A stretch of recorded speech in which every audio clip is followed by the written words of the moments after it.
बोलो ना, राजा राणा छत्रपति हाथी न के असवार, मरना सबको एक दिन अपनी अपनी बार। किसको सुना रहे हैं? किसको सुना रहा है? हमने कई बार मंदिर में पहुंचकर भगवान को सुना दिया, दूसरों के घरों में जाकर हमने सुना दिया।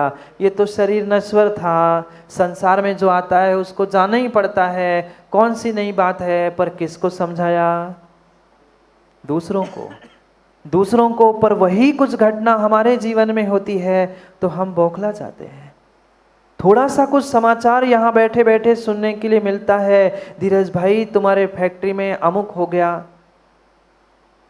15 मिनट, 5 मिनट, 1 मिनट भी यहाँ बैठा हुआ ऐसा लगता है कब भागूं, कब पहुंचूं, कब देख लूं कि क्या हुआ और क्या नहीं हुआ।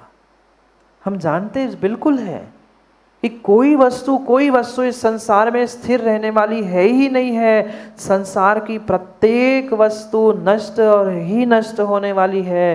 पर फिर भी हमारा मन नहीं मानता, फिर भी हमारा मन नहीं मानता। थोड़े से धन का कहीं हरण हो जाता है, हरण छोड़ दो, हरण छोड़ दो। कभी पैसे रखते समय हम भूल गए, इधर के पैसे कभी उधर रखे और 2 घंटे पैसे नहीं मिलते हैं तो अपने परिणामों से अपने आप से पूछो, क्या कुछ नहीं सोच लेते? क्या कुछ नहीं सोच लेते? अरे कौन ले गया? कोई चोरी तो नहीं कर गया? घर का तो नहीं था, बाहर का तो नहीं था, इसने तो नहीं उठाए, कोई चोर तो नहीं आया? कितने विचार आए। जितने पैसे नहीं थे, जितना धन नहीं था, उससे कई अधिक गुना हम सोच सोच कर परेशान हो जाते। पुनः जैसे 2-4 घंटे बाद वही के पैसे कहीं अन्यत्र गिरे हुए या कहीं रखे हुए हमें याद आते और मिलते हैं, फिर सोचते हैं, फिर पछताते, अरे मैंने क्या किया, मैंने क्या किया। यही स्थिति जीवन के प्रत्येक कार्यों के साथ, प्रत्येक घटनाओं के साथ हमें समझने की आवश्यकता है।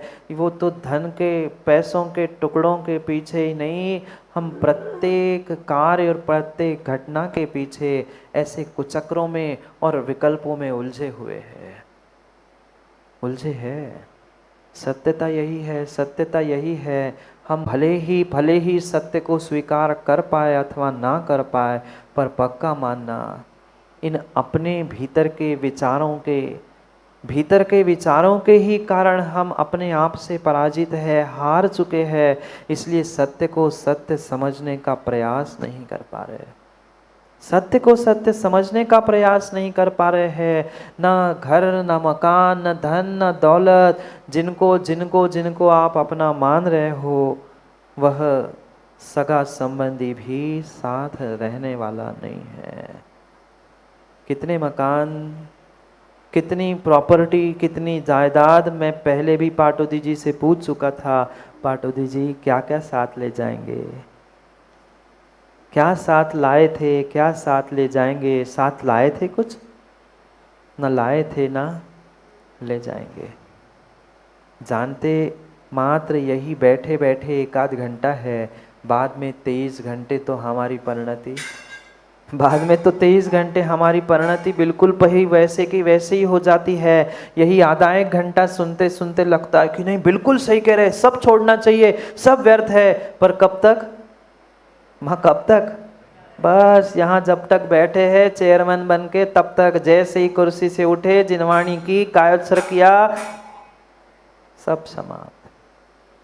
सब भाव बदल गए, सब विचार बदल गए। कोई बात नहीं, कम से कम 24 घंटे में से 1 घंटा भी सुन के भाव बदल रहे हैं, भाव बदलने का, अपने आप को बदलने का प्रयास कर रहे हैं, इतना भी पर्याप्त है, इतना भी पर्याप्त है। कुछ नहीं से कुछ सही, कुछ नहीं से कुछ सही, कुछ सही कुछ सही, कुछ करते हुए तो बहुत कुछ हो सकता है। पर कुछ करने का प्रयास तो करे, कुछ करने का प्रयास तो करे। पर हम आज तक अपने आप को, अपने जीवन को, अपने कीमती सामग्री को, कीमती रत्नों को समझने का प्रयास कर ही नहीं पाए।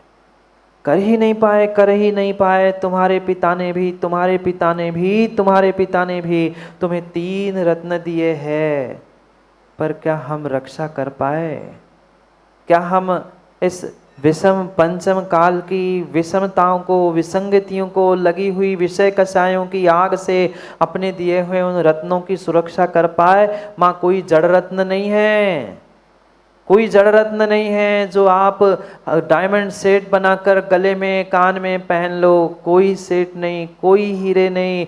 वे बाहर के रत्न नहीं हैं, भीतर के सम्यक दर्शन, सम्यक ज्ञान और सम्यक चारित्र रूपी 3 रत्न तुम्हें पिताजी ने, परम पिता परमात्मा ने दिए हैं।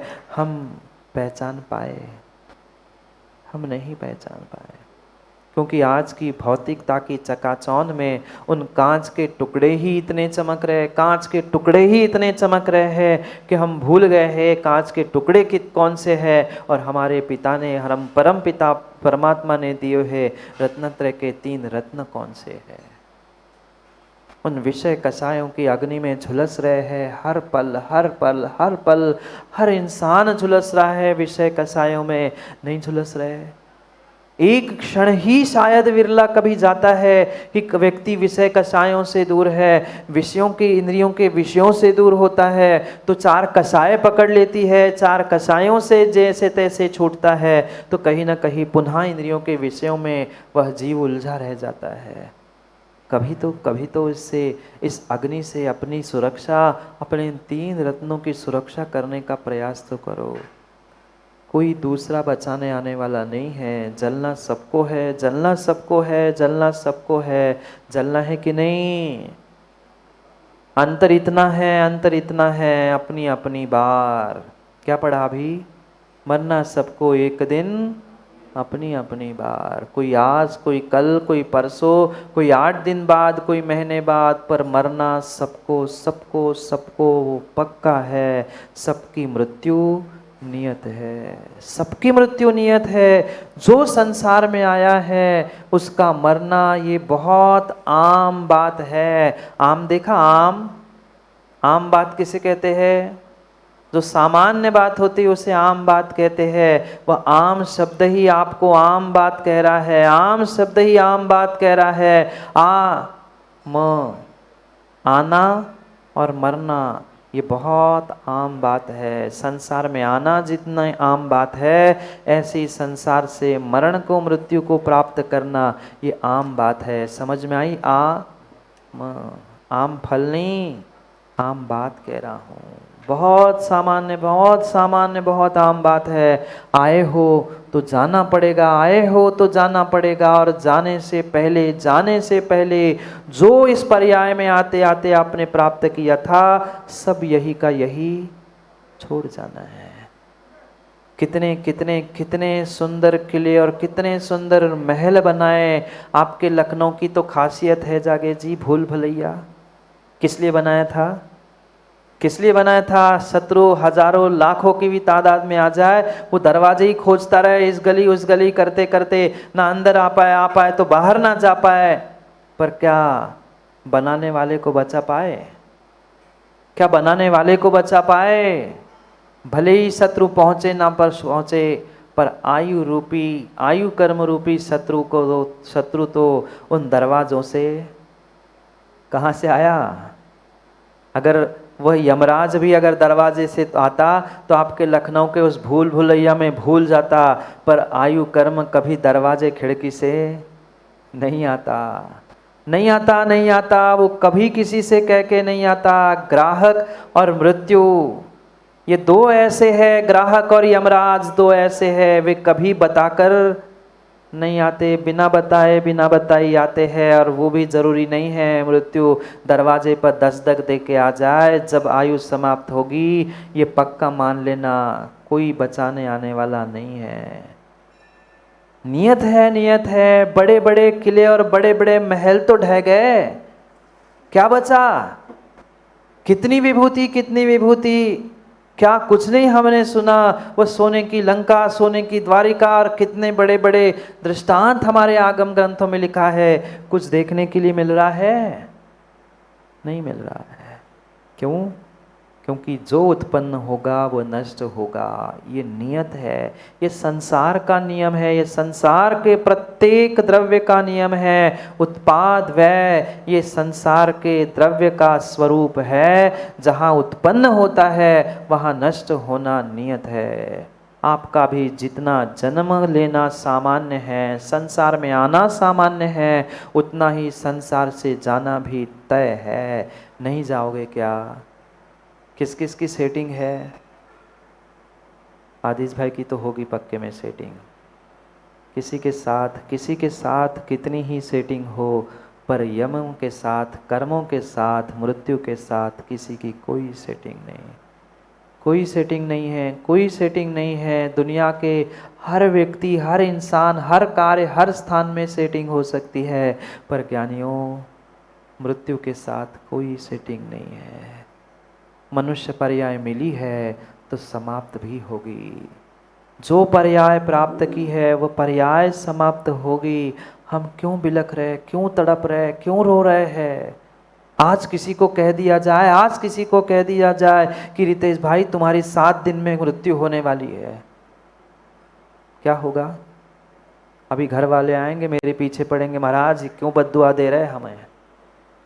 यहाँ जितने बैठे हैं सबकी मृत्यु 7 ही दिनों में होगी, पक्का मानो। 7 ही दिनों में होगी रितेश भाई, 8वां दिन नहीं आएगा। सोमवार से लेकर रविवार, इन 7 दिनों से हटकर कोई दिनों में होगी?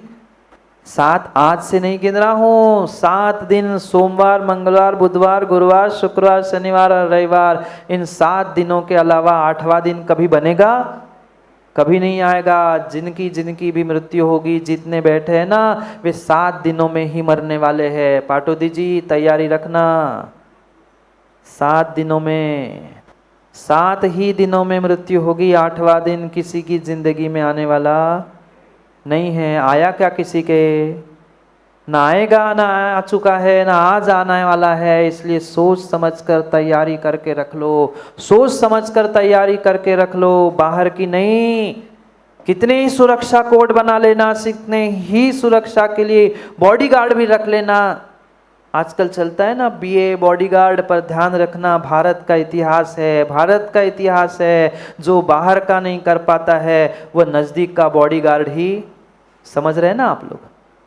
इतने तो ज्ञानी है ही। बाहर का जो शत्रु नहीं कर पाता है वह बॉडीगार्ड ही लेकर चला जाता है। आत्मरक्षक था, आत्मरक्षक था, बॉडीगार्ड था, पर कौन बचा पाया? किसको बचा पाए? नहीं बचा पाए। जितनी चाहे तैयारी कर लो, जितनी चाहे बाहर की व्यवस्थाएं बना लो, पर पक्का मानो मृत्यु आएगा, आएगा, और वो बिना कहे आपके प्राण लेके चला जाएगा, लेके चला जाएगा। उसके पहले तैयार रहो, उसके पहले तैयार रहो, तैयार रहो। तैयार रहने का मतलब ये नहीं है जाके लेट कर उस ठटरी पर, वो क्या कहते हैं आपके यहाँ, जिस पे ले जाते, ठटरी कहते ना, उस पे जाकर लेट के कपड़ा ओढ़कर बैठ मत जाना कि महाराज ने कहा तैयार रहो तो हम ठटरी पे बैठ गए। नहीं, उसकी तैयारी करने की आवश्यकता नहीं है, वो तुम्हें बनाने की जरूरत नहीं है। तुम करोड़पति हो, अरबपति हो, खरबपति हो, ध्यान रखना, ध्यान रखना। जीवन भर जीवन भर जीवन भर तुमने पैसे कमाए, जीवन भर पैसे कमाए, पर वो ठटरी और कफन तुम्हारे पैसे से बना? कभी नहीं बना, कभी नहीं बना, कभी नहीं बना, कभी नहीं बना। करोड़पति के भी अंतिम संस्कार की तैयारी भी दूसरों के पैसों से ही होती है।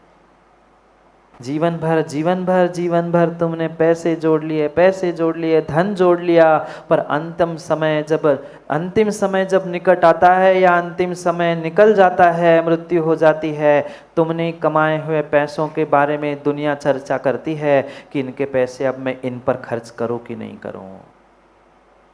विचार करना, जो जोड़ जोड़ कर मरे जा रहे हैं, सोच लेना, विचार कर लेना क्या स्थिति है, किन चक्कर में पड़े हैं, किन के चक्कर में हम पड़े हैं। सोचे समझे विचार करे। संसार का ये नियम है, ये नियम है। जो उत्पन्न हुआ है वो नष्ट होगा, चाहे जीव हो, चाहे अजीव हो, सबका परिणमन द्रव्य है, शाश्वत है। कुछ शाश्वत हो ना हो संसार में, पर बदलाव शाश्वत है। बदलाव ही शाश्वत है। जब बदलना है ही माँ, जब बदलना है ही, जब सब समाप्त होना ही है, तो सब समाप्त होने से पहले जो हमें रत्न मिले हैं, उन बेशकीमती रत्नों की कीमत करे। हमें पहचानने की आवश्यकता है कि हमारे जीवन में कीमती सामग्री कौन सी है। ये पुद्गल के टुकड़े कीमती नहीं है, ये पर्याय, ये शरीर भी कीमती नहीं है। इससे बहुत कीमती कुछ द्रव्य मेरे पास मुझे मुझे मुझे प्राप्त हुआ है, पर उसकी कितनी कीमत है, कितनी कीमत है। वो जड़ के कांच के टुकड़ों की तो आज भौतिकता के कारण से भौतिक जीवन में बहुत बड़ी कीमत है। उसके तो हमें अरब खरब करोड़ लाखों दिखते हैं, पर जो बेशकीमती अनमोल रत्न हमें मिले थे, अनमोल प्राण, अनमोल जीवन मिला था, उस जीवन की कितनी कीमत है।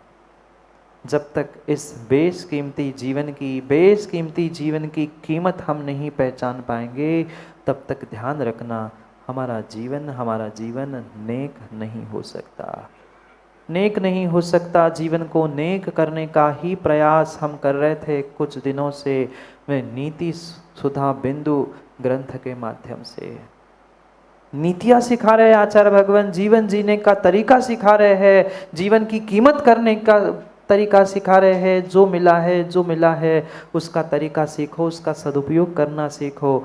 अन्यथा अनादि से जैसे कई बार मिला हुआ जीवन हम मात्र जैसे वो सेठ जी अगर सेठानी को बचाने के लिए घर में रखे हुए अन्य द्रव्यों को बचाने के लिए, घर को मकान को बचाने के लिए करता रहता, तो शायद उसका जीवन समाप्त हो जाता।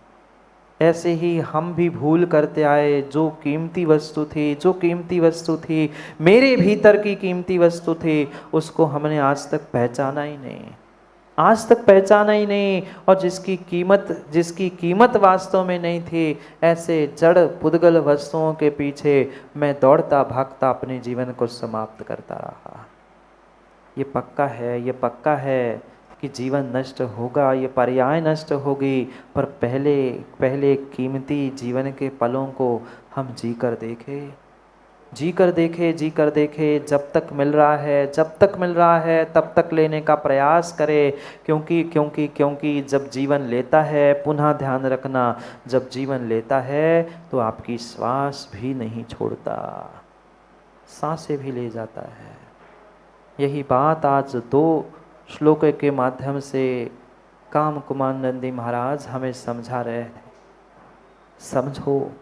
समझो ये कुचक्र, ये आपत्ति, ये विपत्ति, ये विषय कषायों की आग लग चुकी है। धू करते हुए वो आपको भी जला देगी, आपकी पर्याय भी समाप्त हो जाएगी, आप भी समाप्त हो जाओगे। उसके पहले अपनी स्वयं की और अपने स्वयं के कीमती सामग्री की सुरक्षा करो। कैसे करूं? पढ़ते हैं दोनों श्लोकों को, फिर समझते हैं कैसे सुरक्षा करनी है। 28 नंबर और 29 नंबर के श्लोक को हमें पढ़ना है, मेरे बाद में आप पढ़ लेना।